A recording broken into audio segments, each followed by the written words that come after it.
Happy Pride, everyone. Well, no, not everyone. Not to the people exploiting the LGBTQ plus community. Pride Month is meant to celebrate the LGBTQ plus community and the progress we've made both in society and with our rights. Things like the right to get married to our partner and to even be considered a legally protected class. June specifically is Pride Month because it honors the Stonewall Inn riots of 1969, where LGBTQ plus people in Greenwich Village at Stonewall Inn fought back against authorities that were raiding the place. There's a long history there. But this is considered the start of the LGBTQ civil rights movement. Note on that, there were other civil rights uprisings prior to Stonewall Inn, like the Cooper Donuts riot in LA in 1959, so 10 years before Stonewall. According to Paxies and Out.com, police tried to arrest 2 drag queens, 2 male sex workers, and a gay man. The other customers, including a large group of trans women, began to throw their coffee, donuts, cups, plates, and trash at the cops until they retreated without arresting anyone. So we know the LGBTQ plus community has fought for our rights and to protect ourselves for as long as we have existed. But what happens when the language of LGBTQ plus rights gets used not to protect LGBTQ plus people, but to sanitize state violence? And that, my friend, is the question behind today's episode on pinkwashing. Let's get into it.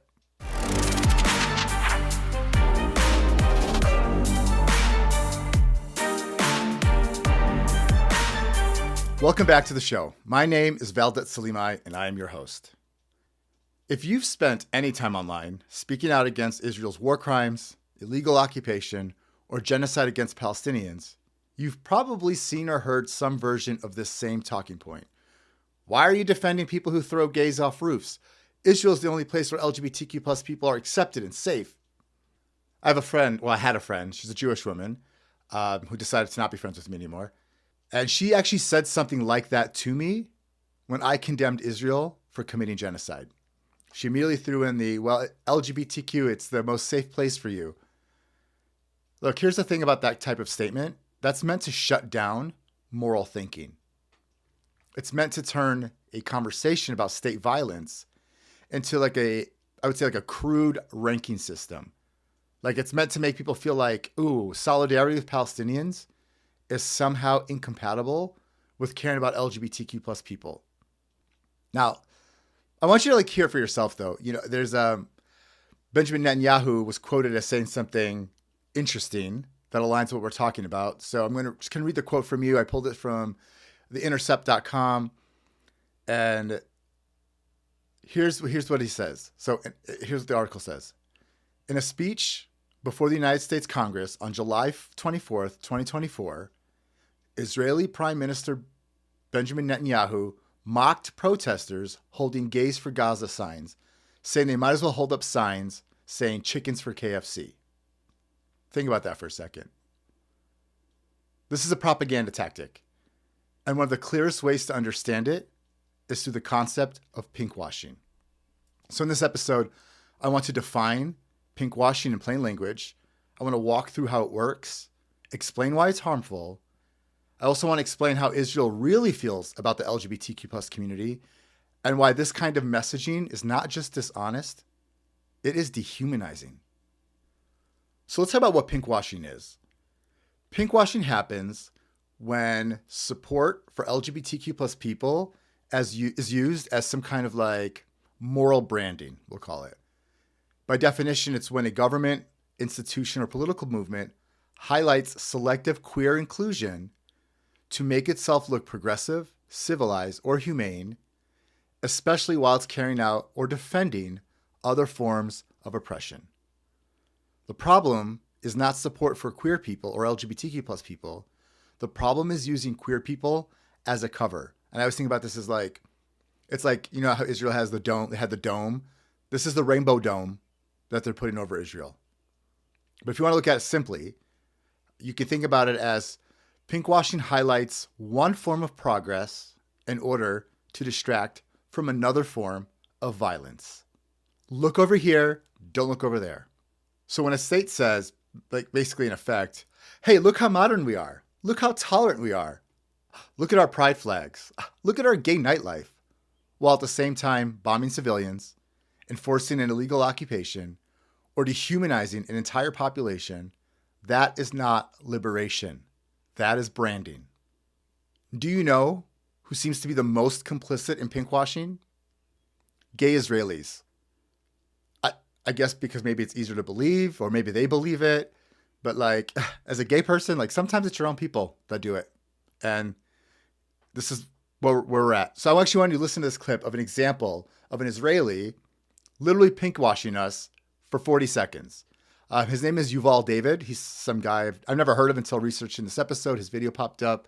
I don't know much about him, but I want you to just listen to this clip and listen to him pinkwash the LGBTQ community for Israel. For Palestine? Are you kidding? Do you know that there are so many LGBT people around the world who for some reason support Palestinian terrorism instead of the country that supports the LGBT community? That's ridiculous. You know what? We were just yesterday at a Tel Aviv Pride Parade where thousands of people without any fear were celebrating their authentic self. Pride flags all the way up and down this entire area, funded by the Israeli government, by the way, who put up all the pride flags. Jews, Christians, Muslim, Druze, Baha'i, Israelis, people from all around the world came together here to this city to celebrate Pride. Absolutely, and not only Tel Aviv, there is pride in Beersheba, a small town near to the Tel Aviv. There was a pride in Jerusalem, can you believe it? A place centered to the all Abrahamic faith. There is a pride, and all of these cities are where? In Israel. Israel is the only country in West Asia where LGBT have rights. The only country in this entire region that not only has LGBTQ rights, but LGBT freedoms. It's the only democracy in this region. So that's why we are so overjoyed as part of this international delegation of LGBT people from around the world who came to Israel, traveling across the country to explore, understand, and speak with Israelis of all different types. Okay, so you heard it. There it is. So we're going to really explore that in this episode. We're talking about that tactic. Because that tactic, they keep using it because it can be effective. It works because what it does is it targets people who genuinely care about justice. And LGBTQ plus people, a lot of us care about justice because we go through our own stuff. A lot of people do not want to support anything that looks or come across as anti-gay, anti-trans, or reactionary.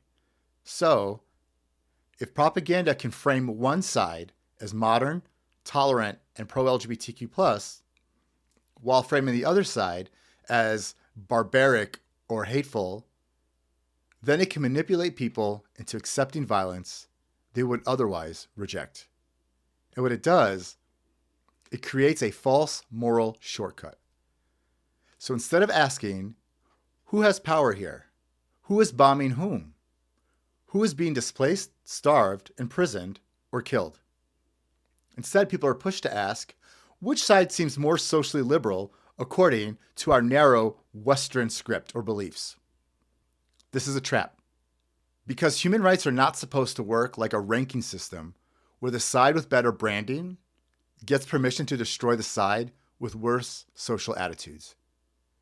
As a human rights consultant myself, let me say right now, like, the right to life is a human right, and no one has the right to take that away from you. Also, when you think about social attitudes of different cultures, and yes, some may be homophobic or, sexist or whatever it is, people have to be alive and exist to learn and grow past those things. Growth doesn't happen when you exterminate an entire group of people. And we're seeing pinkwashing used to help exterminate an entire group of people. So, of course, we're naturally going to talk about Israel and Palestine. In the context of Israel and Palestine, pinkwashing often shows up through like different images and messaging that emphasizes Israel as liberal, modern, sexually progressive, and a safe place for queer people. You'll see pride imagery. You will see references to Tel Aviv nightlife, or we're going to talk about Tel Aviv Pride, which is where this all came from. But what you'll also see is you'll see a contrast drawn between a supposedly enlightened society and a supposedly primitive one. And I've seen way too many posts about Tel Aviv Pride where this message is the same. There's this group, Creative Community for Peace on Instagram, and they posted on Instagram threads of a video with a man with a Israeli flag, but instead of blue, it's in pride colors. So it's an Israeli flag with pride colors. And the caption to the quote, or the caption to the image said, "The Israeli pride flag represents something powerful, the freedom to live openly, authentically, and without fear. In a region where LGBTQ rights cannot be taken for granted, Israel is the one place where they can march proudly." And that contrast right there, that's doing all the political work. Because it's not just there to celebrate queer life. It is there to help justify domination. It basically says both implicitly and explicitly, these people are civilized, those people are backward. These people deserve sympathy, those people deserve suspicion. These people are protecting freedom, those people are a threat to freedom. It's an us versus them. These people, those people. And once that frame is in place, it becomes a lot easier for audiences to rationalize horrifying behavior, horrifying violence. And this is what makes pinkwashing so dangerous. It turns queer identity into a public relations asset for power. It does not actually defend queer liberation, it instrumentalizes it. It makes it a tool. On January 4th, 2026, the Pew Research Center published their findings and stats on a survey that they conducted with 36 countries between February 8th and May 13th. This survey was done about attitudes towards Israel and confidence in Benjamin Netanyahu's leadership. Most of the interviews took place after the United States and Israel launched a military campaign, war, in Iran on February 28th. Across those 36 countries, 67% of adults have an unfavorable view of Israel. 36 countries, 67% of adults have an unfavorable view of Israel. Now, here's the thing about that. We LGBTQ plus people, we already have challenges with discrimination and oppression in many countries and in society. But now, again, because we're being used as a public relations asset, we're being linked and associated with the most unpopular state in the world, while we're supposed to be grateful that they don't, quote unquote, kill people for being gay. No, and we'll talk more. We just want to leave us alone. Leave us the fuck alone. But also, when you think about they pinkwash us, right? They use us to detract from the atrocities that they're committing against Palestinians, people in Lebanon, men, women, and children. Someone recently commented on one of my posts about Israel being a safe haven for LGBTQ plus Palestinians who seek asylum. Now, that might be true from like a physical perspective, but it turns out that Israel is not really safe for LGBTQ Palestinians either. In one interview with a gay Palestinian man who goes by the pseudonym Kareem with TheIntercept.com, the young man shared his father aimed a gun at him and said that if he finds out that I'm gay, he would, quote unquote, rest a bullet between my eyes. So because of that, this young man sought asylum in Israel. But it turned out it just wasn't as simple as that, because of course it wouldn't be. Here's from the full article, just what happened when this LGBTQ Palestinian sought refuge or sought asylum in the gay-friendliest place in the Middle East. Air quotes. Kareem was living legally in Israel, believing his status secure, while an administrative storm was brewing behind the scenes. Palestinians like Kareem might be safer by virtue of the distance from their families, but the bureaucratic process of seeking asylum imposes its own dangers. In interviews with The Intercept, Kareem and multiple advocates and lawyers for Palestinian asylum seekers described how Israeli authorities put asylum seekers through permit revocations, instability, and in many cases, coerced them into sharing information with Israel's internal intelligence agency. Kareem felt this pressure, he told Intercept. At a processing facility in Shar Ephraim, I don't know if I said that right, a crossing point in the separation wall west of Tulkarm, in the northwest bank, Kareem recalled, Israeli authorities repeatedly pressed him for information on friends and family still living in the West Bank, anything that might be of use. The implication was quid pro quo, intelligence in exchange for an easier permit approval process. When you are in such a fragile situation, you cannot be in the territories, the West Bank, and you don't have status in Israel, the security bodies like the police use this weakness and they try to get information or get someone's cooperation from those people. Kareem's attorney, Tamir Blank, told The Intercept. They promise them that they will not deport them or put them in jail. So no, this is not just a seeking asylum situation. There's a lot of stigma leaving the West Bank to go to Israel. So he can't go back.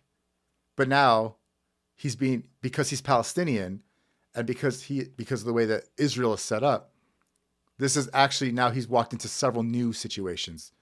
So he's kind of fucked either way. But now I want to go into that common expression. I know I said it earlier, but I want to, there's this expression that's always said, and I hear it all the time.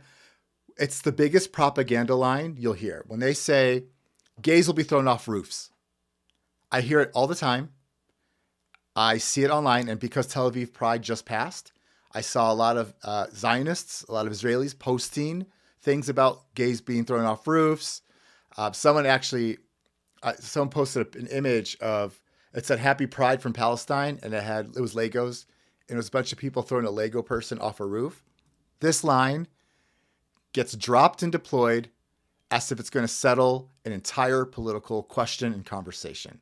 Because what's the implication? The implication is, why oppose Israeli war crimes or genocide if Palestinians are homophobic? And I was even guilty of believing this, but that's a myth. The throwing gay people off roofs is actually a myth. There is no documented evidence or official record of LGBTQ people being thrown from the roof by authorities or civilians for being gay or for being LGBTQ.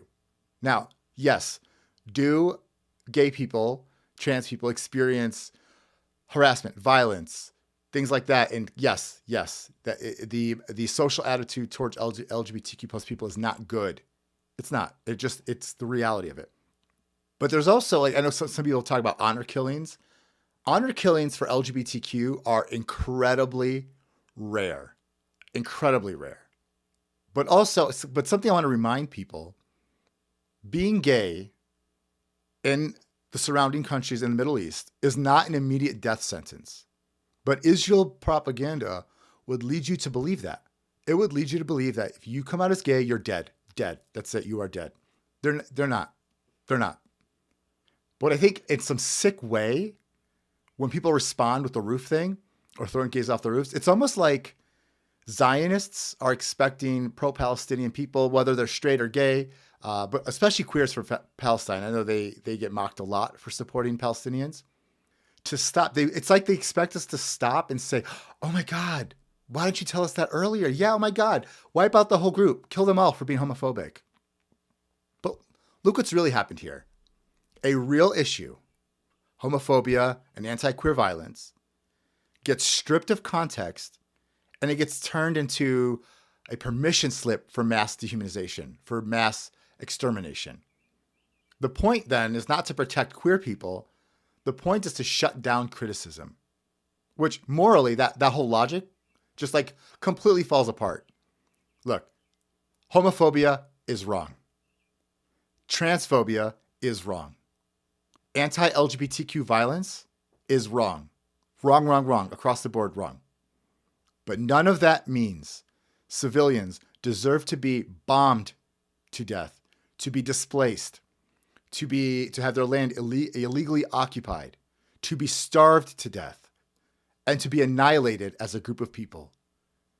Being homophobic or transphobic is not a crime punishable by death. I don't know how to emphasize that enough. Being homophobic or transphobic is not a crime punishable by death. And this is why LGBTQ plus people, not all, but the ones that support Palestine recognize we would rather the people not get bombed to death than, it doesn't matter if they're homophobic or not. them being bombed to death is a much bigger issue than their attitude towards gay people. So saving their lives is more important than their social attitudes. But when people use queer suffering as an argument for why Palestinians deserve less sympathy, less solidarity, or fewer rights, what they're doing is not principled. It is dehumanizing. They're saying basically, in effect, some populations can be written off because they failed some kind of political purity test. Friend, this is not justice. This is propaganda serving violence. And we're not stupid. I don't know I don't know why they still try to sell this shit to us, because literally all of us can see what it is. We all see pinkwashing for what it is. We're not dumb. We see the reality of it. But also, the other reality is, part of reality, Israel itself is not the safe place for LGBTQ plus people that it pretends to be. What are Israeli citizens or Israeli society beliefs on accepting homosexuality? Well, according to the Jerusalem Post, 47% believe in accepting homosexuality, and 45% are not accepting do not believe in accepting homosexuality. So 47% accept homosexuality and 45% do not. That's a split. That is a split. So half of the community, half of society in Israel is not accepting of LGBTQ plus people, of homosexuality. Now, what's interesting, because I wanted to look at comparison, these last two stats have actually been fairly consistent since at least 2013. So according to one J Weekly article in 2013 and American Pew Research Center study in 2013, 40% of Israelis believed society should accept homosexuality, and 47% believed the opposite. So those numbers are actually fairly consistent. 40% believed in accepting it. 47% believed the opposite. Now, there's a little bit of change, but overall, it's actually fairly consistent from the past 13 years. So just the attitudes towards Israelis and LGBTQ is not the way pinkwashing would lead you to believe it is. Which also reminds me, let's talk about same-sex marriage. Remember, same-sex marriage is illegal in Israel. That's right. Same-sex couples cannot get married there. Now, they do honor same-sex marriage from outside of Israel, but gay people still can't get married in Israel. But sure, happy Pride, right? Now, I don't know if some of you remember, I don't know if you remember, but in 2007, hundreds of gay Israeli couples actually staged a mass wedding to protest and advocate for LGBTQ rights so they can get married. So Israel itself, their own people can't get married there, and they're protesting about it. Now, maybe you're thinking to yourself, well, what does Israel think about same-sex marriage? Like, homosexuality is one thing, but now we're talking about same-sex marriage. Wait till you hear these stats from the Pew Research Center. Only 36% of Israeli citizens support same-sex marriage. Only 36%. 56% of Israeli citizens oppose same-sex marriage. Yep, 36% support same-sex marriage. 56% oppose it. So basically what we have is half of Israeli society doesn't approve of homosexuality, and more than half oppose same-sex marriage. Okay, so again, gay-friendly, woo, safe place. So it's no surprise then that the anti-LGBTQ violence rose, quote-unquote, sharply in 2025, according to the Jerusalem Post. This includes people using Grindr to lure gay men only to physically assault them by stabbing them and attempting to hang them. Yes, you heard me. Lynching gay men in Israel. There's another resource, so from ynetnews.com article that was just published May 17th, 2026, a report published Sunday by the Association for LGBTQ Equality in Israel presents an unusually severe picture of anti-LGBTQ hatred in 2025, warning that online abuse is increasingly spilling into public spaces and turning into physical attacks, some of them allegedly carried out by organized groups. According to that same article, trans people have especially bore the brunt of violence in Israel. Which, okay, I guess now that I think about it, That's why Israel, when they do pinkwashing, they usually pinkwash with gay rights and not trans rights. They always talk about gay people recognizing same-sex marriage, but they don't talk about trans people publicly. And now we know why, because they're attacking them.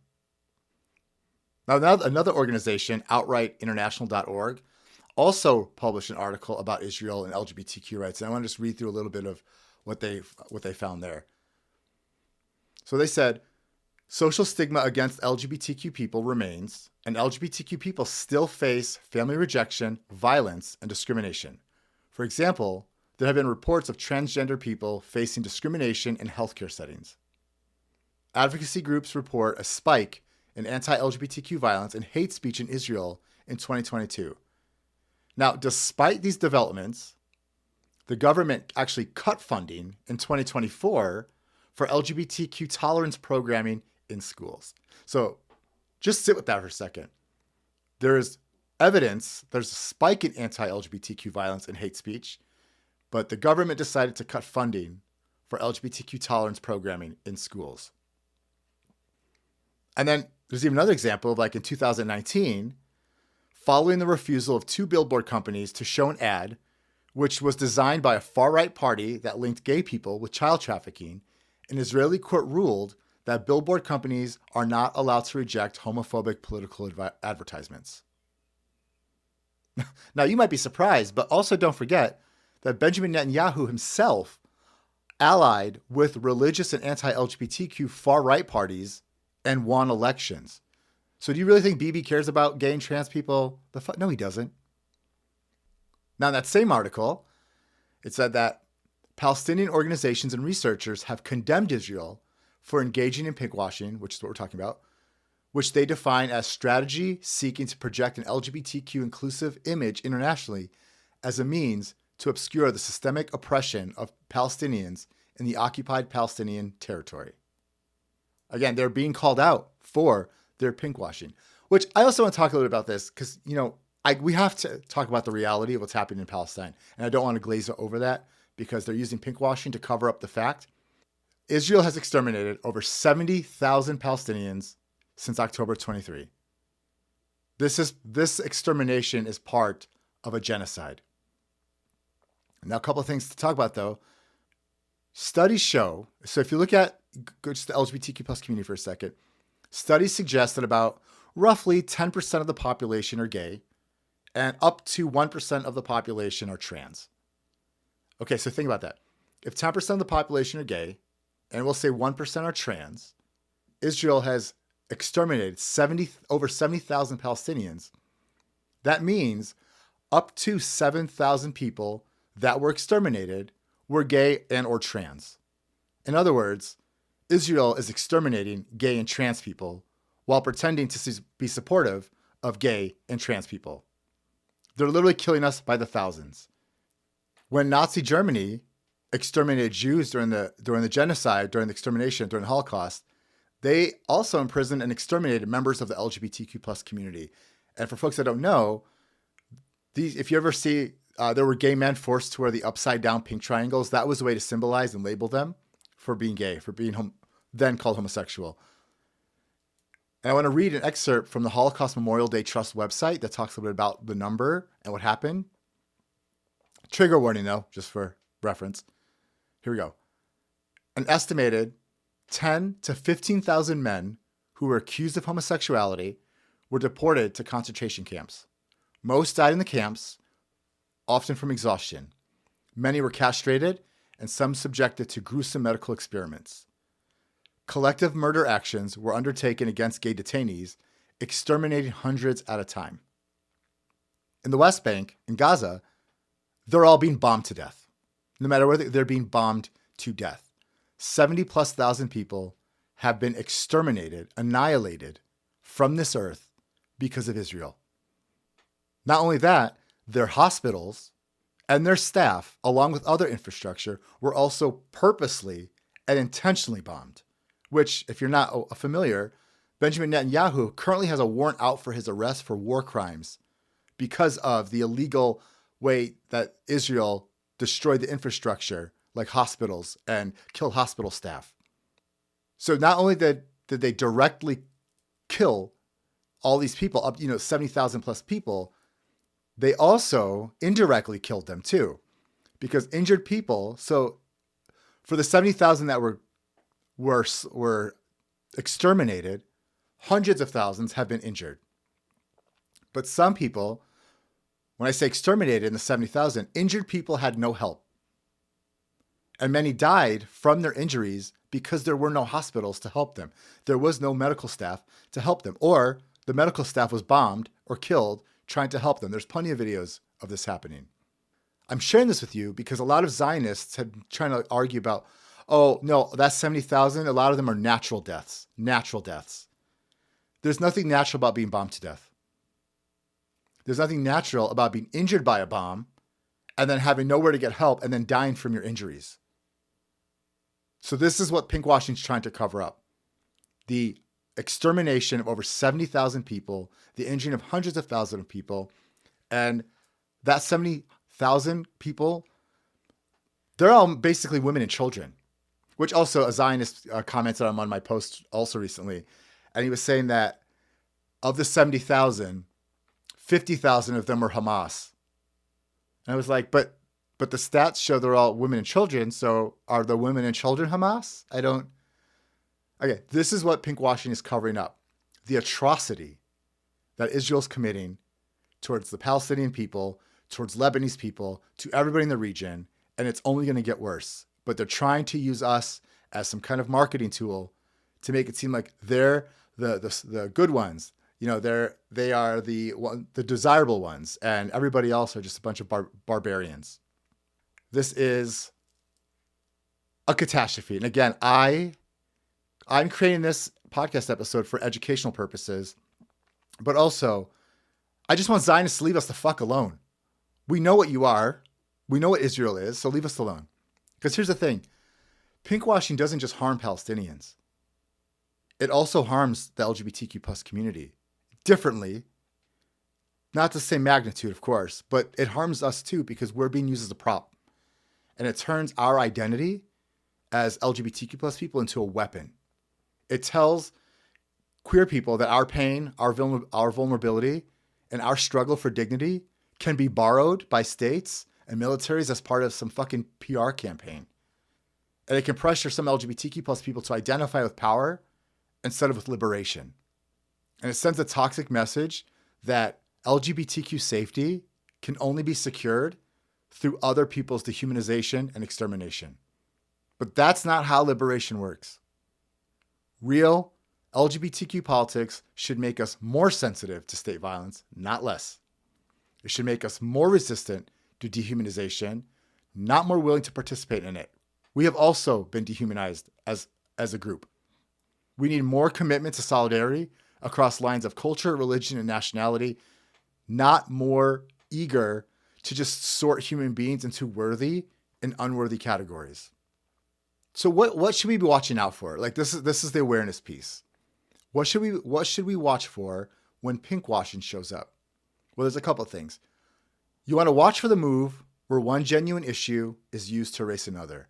So if someone brings up genocide of Palestinians, but they say, but look at how they treat gay people. That's one issue, trying to erase another issue. If you're bringing up a genocide, then you focus on the genocide. Also watch for language that turns queer rights into proof that a state is morally clean. Well, yeah, in Israel, we recognize same-sex marriage. The other ones don't. Okay. That doesn't excuse or allow or rationalize the genocide of Palestinians to create this greater Israel, which is the plan. Again, watch for arguments that replace analysis of power with cultural superiority. This is why they're always comparing everything to Palestine. Watch when they're comparing, or that's cultural superiority, not anything about power. And then the last one, I think, is the most obvious, which is the theme of what we've been talking about. Just really listen to what people are saying, and watch for narratives that ask you to stop caring about civilians because their society is supposedly, quote unquote, too backwards. It doesn't matter what a group or civilians or society's thoughts are. Nothing gives a free pass. Nothing gives a pass to genocide. Nothing gives a pass to extermination. So don't let them do that to you. Look, friend, pinkwashing is harmful because it teaches people to confuse selective tolerance with moral legitimacy.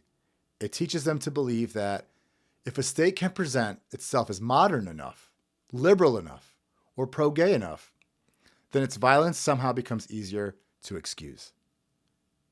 But liberation that depends on someone else's dehumanization is not liberation. If we care about LGBTQ plus people, then we should care when queer identity is used as a tool of propaganda. And if we care about human rights, then we should reject the logic that one group's bigotry makes another group's destruction acceptable. And friend, if we care about the truth, then we should be able to name pinkwashing for what it is. Not solidarity, not progress, but image management in service of power. That is the real issue. Let me know in the comments what part of this episode resonated the most with you. Thanks for joining, and I'll see you in the next episode.